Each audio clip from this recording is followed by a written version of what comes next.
Guys, isang mapagpalang araw sa inyong lahat. Kumusta na po kayo?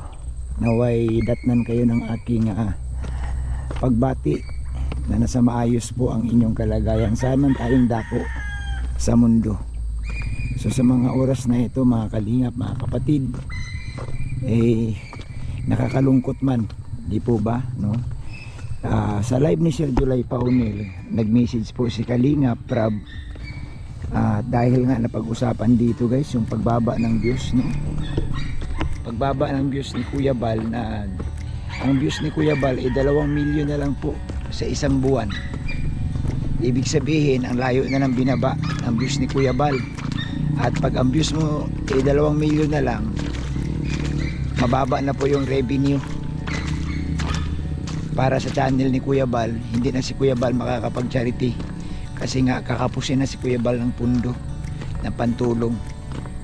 So dito guys, sinabi nga ni Kalingap Rab na magkanya-kanya na muna tayo dahil nga sa pagbaba ng views ni Kuya Bal, dahil sa wala na pong kakayahan para pantulong. Nakakalungkot syempre, no? Kung maalala ninyo guys, nung araw napakalakas po ng channel ni Kuya Bal. Panahon pa ng batch 1, batch 2, batch 3, batch 4, mga charity vlogger na nagsidatingan sa dait. Napakalakas ng channel ni Kuya Bal, pero ngayon talagang bumaba. Ano po ba guys, ano po ba mga kalingap, ang pinapatungkol ni Kalingap Rab dito na magkanya-kanya na muna tayo? Siyempre tinutukoy ni Kalingap Rab dito na siguro bilang isang anak, no? Bilang isang Kalingap Rab, nakita ni Kalingap Rab talaga guys na kailangan siguro si Kuya Bal mag-adjust, no? Mag-adjust si Kuya Bal ng gastusin, no? Pagdating sa pangaraw-araw, mag-adjust si Kuya Bal. Kumbaga siguro iwasan na muna talaga siguro yung maraming mga kasama, no? Sana po wag po masaktan yung mga kasama ni Kuya Bal. Kasi guys, ang linaw po, no, kung atin pong titingnan, kung atin pong analisahin ang sinasabi ni Kalingap Rab, dahil po bumaba ang views ni Kuya Bal, 2 milyon na lang sa isang buwan, magkanya-kanya na muna tayo. Para sa akin, itong sinasabi ni Kalingap Rab, this is a challenge, no? Challenge ito para sa lahat, no? Bilang isang mga Kalinga partners, charity vloggers po na nasa Kalingap, no? Tina-challenge tayo ni Kalingap Rab na magkanya-kanya na muna tayo dahil hindi na kaya ng founder ng Kalingap na tayo po'y yakapin o tayo po'y tulungan pa, o ibig sabihin nito tayo po'y asikasuhin pa ni Kuya Bal. Yung bang ibig sabihin mas lalo pang magastusan si Kuya Bal, or mas lalong lumalaki ang gastos ni Kuya Bal sa buwan-buwan, samantalang wala na siyang kinikita. Ito yung challenge sa atin ni Kalingap Rab. So sana po wag po kayong masaktan na itong comment ni Kalingap Rab sa live ni Sir July Paunil. Tinitinan ko ito bilang isang hamon, no, sa atin na mag-ano muna tayo, kanya-kanya muna tayo sa mga oras na ito. Kanya-kanya muna tayong gawa ng ating channel na wag umasa kay Kuya Bal. Hindi po ba, wag umasa kay Kuya Bal. Kumbaga ibig sabihin, hindi naman ibig sabihin dito na kanya-kanya na umalis tayo kay Kuya Bal.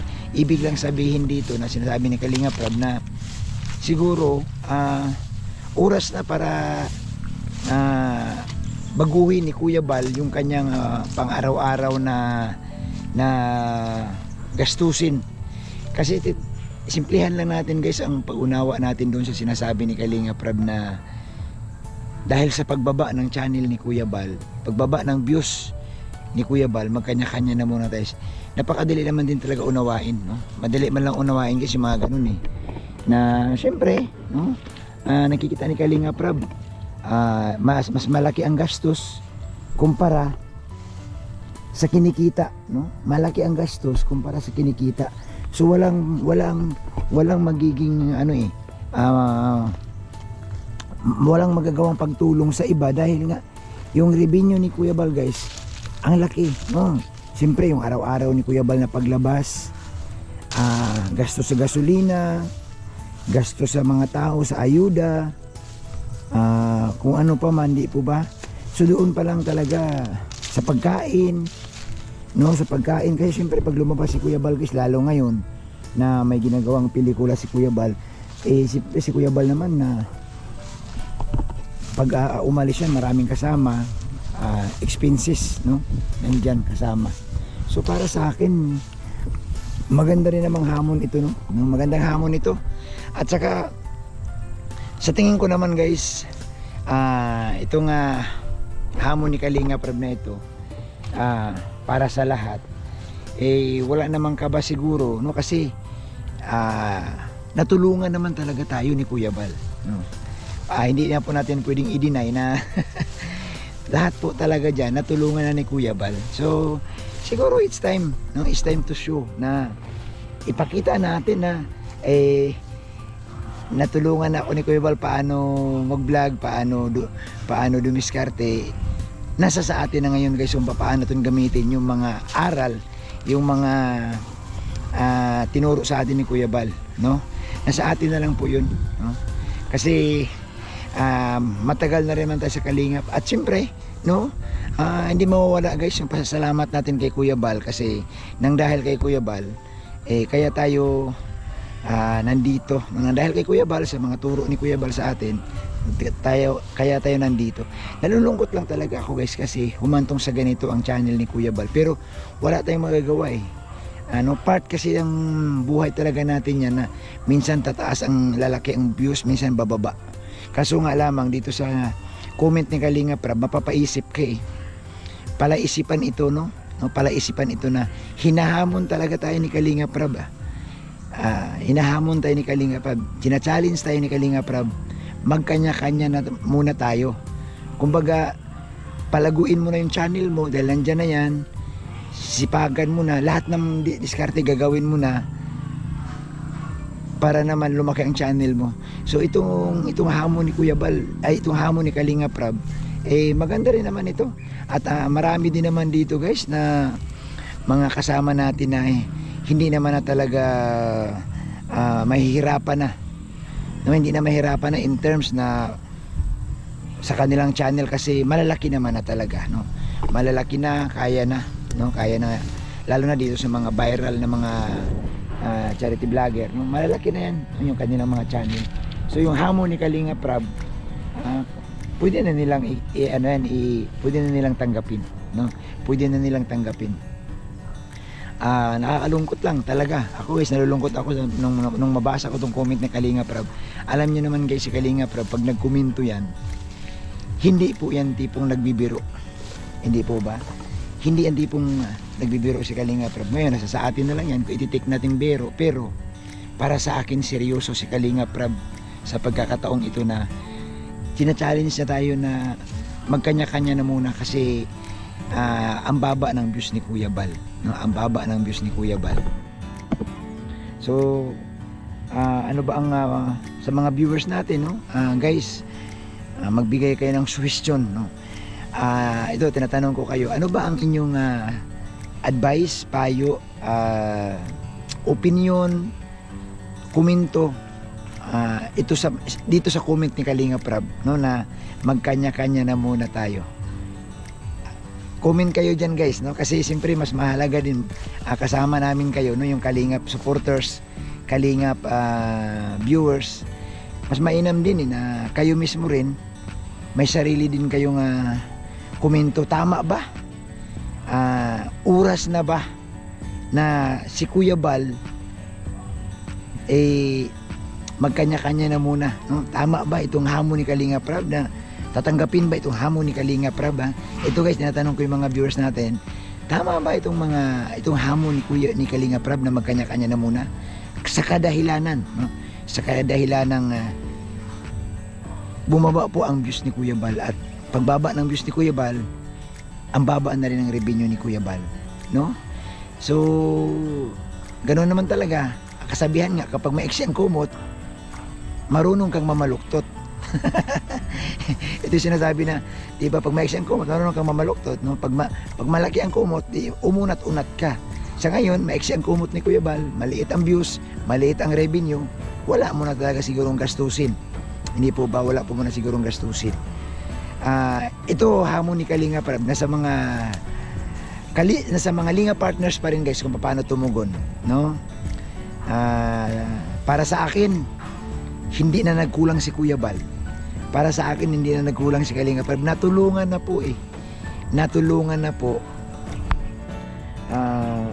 Depende na lang. Kaso nga lamang guys, no? May problema tayo sa nakikita ko kasi si Kuya Bal may mga ginagawa siyang movie, no? Na kailangan niya ng tao. May ginagawang mga short term si Kuya Bal na kailangan niya ng mga cast, no? Kailangan niya ng mga artista dito. So, kailangan pa rin siguro ni Kuya Bal, no? Kailangan pa rin ni Kuya Bal ng tao na mag-perform, nagaganap doon sa role sa kanyang pelikula. Kaso nga lamang, may challenge si Kalinga Prab eh. Pero siyempre itong challenge ni Kalinga Prab guys, nasa viewers pa rin naman to, nasa mga Kalinga partners naman rin to, sa mga tao pa rin, no? Kung talaga bang tatanggapin nila itong hamon, no, ni Kalinga Prab na magkanya-kanya na muna tayo. So medyo nakakasad, nagkakagulat, no, itong hamon ni Kalinga Prab. Pero guys, normal ito eh, no? Sa isang samahan, sa isang departamento na sa isang kumpanya, no, ito rin natin isang kumpanya na kapag bumaba guys ang kita ng isang kumpanya, magtatapyas siya ng gastusin, magbabawas siya ng tao.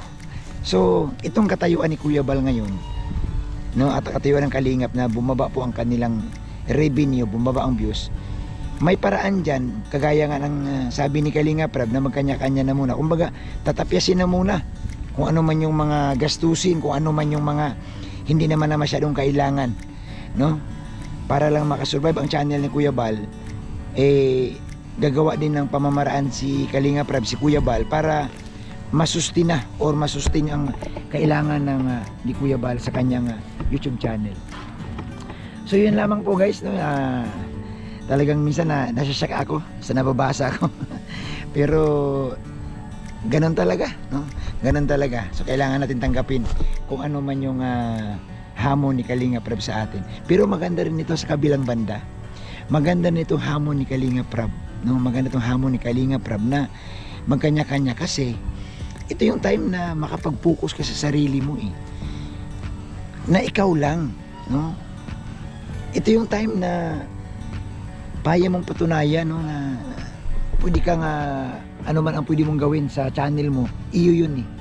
So mas mainam din, malay mo dito sa hamon ni Kalingap na pag tinanggap mo itong paraan guys, para lumubo or para mag-expand ka, para mag-work yung channel mo, di po ba? So maganda rin ito, no? Sa kabila ng lahat, malulungkot tayo na ganito ang nangyari sa channel ni Kuya Bal.